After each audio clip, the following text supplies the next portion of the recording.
In any big city, right now it's currently cheaper to rent than to buy a house. But everywhere you look, everybody's saying buy a house.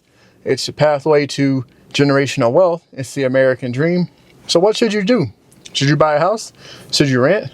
Should you move in with your parents? The only person who truly knows if it's a great time to buy a house or if you should buy a house is you. The right time to buy a house is when you can afford it. It's not when rates are low. It's not when prices are low. Sure, those things help. But the best time to buy a house is when you personally can afford it and when it's the right decision for you. If it makes sense for you to pay 7% on a $500,000 home because you plan to live there for 15, 20, 30 years, then do it. In the long term, yes, that house will appreciate. You will likely get an opportunity to refinance the home. As long as you can afford the home right now with the current rates and price, it's a good time to do it. Don't buy a house because rates may be low or because home prices potentially may be rising in 5 years, or you're speculating in the market thinking you're going to get $100,000 in equity in 2 years. That's just not going to happen. What happened between 2020 and 2023 is probably never going to happen again in our lifetimes. Maybe it will. If it does, it's pretty crazy. I guess we live through a lot of once in a lifetime type events. So I'll give you both sides of the argument so you can make the best decision for you. Here's some reasons why it's not a great time to buy a house. Currently, mortgage rates are higher than we've seen them in like the past 10 years. The average mortgage right now is about 6.5%. This is almost double what the interest rate has been for the past 6 previous years. A higher mortgage rate means a higher monthly payment and a higher amount paid over the life of the loan in terms of interest. If you bought a $500,000 house at a 6.5% interest rate, you'd pay a little over $600,000 just in interest. That's $1.1 million over the 30 years for a $500,000 house. Currently, there's all kinds of market uncertainty. There's tariffs being released by the Trump administration. Company stocks are down. Companies are doing mass layoffs, so the job market is uncertain. The Fed has said they're pausing on rate drops, so we have no idea when rates might start to drop again. And also, there's just an overall uneasy feeling by most participants in the economy because we don't know what's going to happen next. This is an interesting time to buy, potentially a good time, because others are scared. It may be a great time to swoop up some deals, but overall, if you're not in the most stable financial position, it's not a great time to buy a home. Next is your down payment. Yeah, there's a lot of lenders that will let you buy a home, and there's programs that'll let you buy a home with only 3% down, 5% down. But realistically, you should have at least a 20% down payment when trying to buy a home. This will allow you to not have to pay PMI, private mortgage insurance, which significantly increases the cost of your mortgage every month, but also will give you flexibility in case there is a downturn or in case you're in an emergency and need to quickly sell the home. You'll have that bit of equity, no matter what the market does, to be able to sell the home quickly and move on if needed.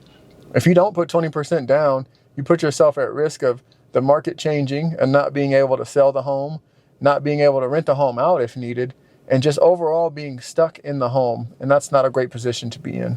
If you don't plan on staying in the home long term, probably not the best idea to buy something unless you can put that 20% down. Also, what a lot of people don't consider is homeownership is a lot more than just that monthly mortgage payment. Yeah, you have to pay your mortgage, but there's also property taxes that increase each year. There's also insurance that consistently increases each year. And there's overall maintenance on the house, your yard. Things break inside of the house, your flooring, paint, all kinds of things go wrong when owning a home. And if you are just barely able to pay the mortgage every month, you won't have any money left over to do any kind of repairs or pay for anything unexpected that may happen. This will cause the house to start to degrade, putting yourself in a worse financial position, even though you thought buying a home was a good financial decision for yourself. If you just barely had enough money in savings for escrow and closing costs, let's say when you move into the house 5 months later, your washer or dryer breaks. This is an unexpected expense, and you'll probably have to use a credit card to cover this if you use all your money to put down on the house. It's also looking like the economy is going to continue to break down. So things actually might get worse before they get better. This means that house prices may continue to drop before the Fed decides to drop rates, meaning if you buy now, you're potentially missing out on some future price drops, or after you buy, your house will lose a bit of value. If you're buying for the long term, this shouldn't matter. But if you're speculating on the market and don't have enough to put 20% down, this could be a big impact on you if it happens. Now, we covered a few reasons why you shouldn't buy a house right now. But let's go over a few of the reasons why you should. Maybe you've decided, hey, it's a good time for me to buy a home. I know I can afford the mortgage payment. I'm pretty stable with my job and I'm comfortable where I'm at and I want to stay here for a while. Well, great. One of the biggest reasons to buy a home is to build equity. When you're renting, you know you're paying to stay in a place, but that money does not go anywhere. You're not building up anything and you're not growing your overall worth and financial position the way you would by owning a home and building equity. Every mortgage payment you make contributes to building equity in your home, which is a variable long-term investment. Renting, on the other hand, provides no return. Although rates are high, if rates drop in the future, you can refinance. So if in the future the rates drop to 4% or even 3% again, you can refinance that 7 or 6% rate that you took now to buy the home to get a lower interest rate, therefore vastly lowering your mortgage payment every month. There's also a lot of tax advantages to owning a home. You get to write off the mortgage interest you pay every month. If you work from home, you can write off some of the office space. And even if you have a business, you can write off some of the home space you use for business activities. So it's a great tax tool that you can use to lower your tax liability. Owning a home also provides a lot of stability. It's somewhere you know that you're going to be able to stay. That mortgage is not going to change significantly, although property taxes and homeowners insurance can change, therefore changing your escrow payment. But your P&I, which is your principal and interest payment, will not change the life of the loan. So that's something that you know is fixed, and it gives you some stability in terms of planning for the next few years and for the rest of your life, even retirement. Overall, homes are a great long-term investment. Although it's hard to say what's going to happen in the next 1 to 2 years, it's been proven that over time, with a 10+ year time horizon, home prices do increase, growing with the inflation, and therefore you will grow your net worth and you will grow your equity over time with the home. This just typically takes time. It's also possible that home prices could be going up in the short term. Who knows what's going to happen during the current president administration? Who knows what's going to happen with the rates? Who knows what's going to happen with the overall economy? These things are unknown and you can't use them to make your decision.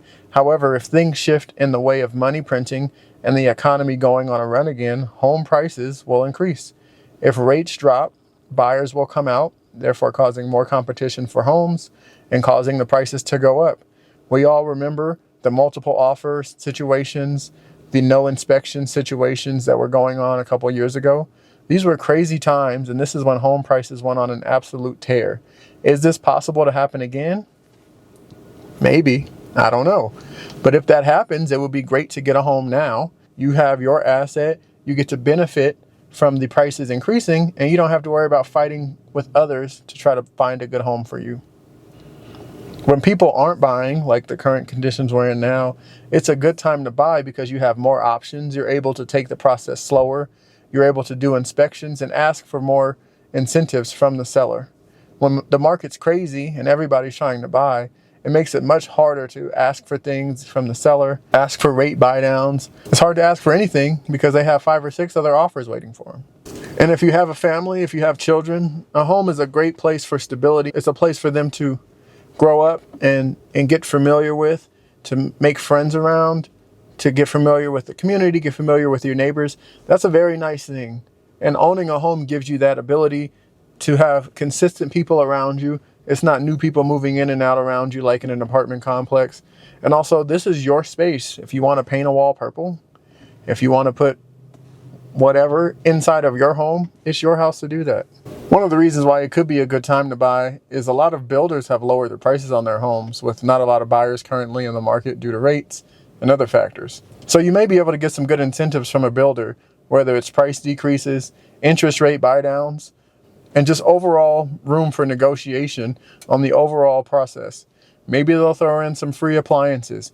Maybe they'll throw in some free upgrades.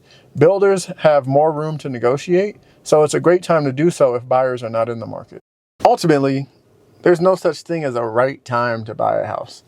It's whatever time is best for you and what makes the most sense for your personal situation. Right now may be the perfect time for somebody to go buy a house, and if you talk to the next person, it may be an absolute horrible time because their job is uncertain or they've recently lost a job. So it's all dependent on your personal financial situation and what your long-term goals are.